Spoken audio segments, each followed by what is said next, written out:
in collaborazione con Glam Vision e K-Facli. Un'auto precipita per 50 metri nella scarpata e finisce contro un albero in zona Vermiglio. Spaventoso incidente per 3 persone. Grossa fuga di gas invece a Trento.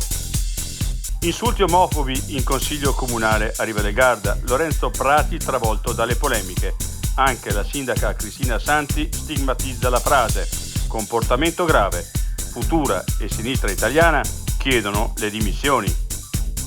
Per sindaci, vice sindaci e assessori stipendi aumentati dal 18 al 46%, vale per i comuni fino a 10.000 abitanti. Via libera poi alla riforma delle comunità di valle dell'assessore Gottardi. Da luglio nuovi aumenti per le bollette di luce e gas, colpa della Russia che ha tagliato le forniture.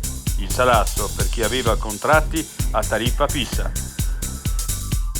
L'apertura del concerto di Vasco Rossi?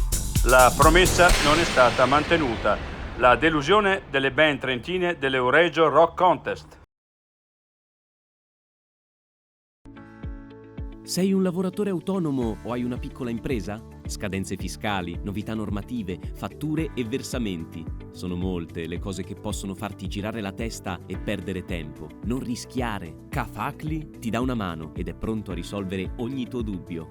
Grazie ad operatori esperti e con tariffe contenute avrai una consulenza completa anche nelle fasi iniziali, scadenze fiscali e previdenziali rispettate, uno strumento per la fatturazione elettronica, servizi anche online e a distanza, contabilità sotto controllo ma senza stress? Si può con K-Facli.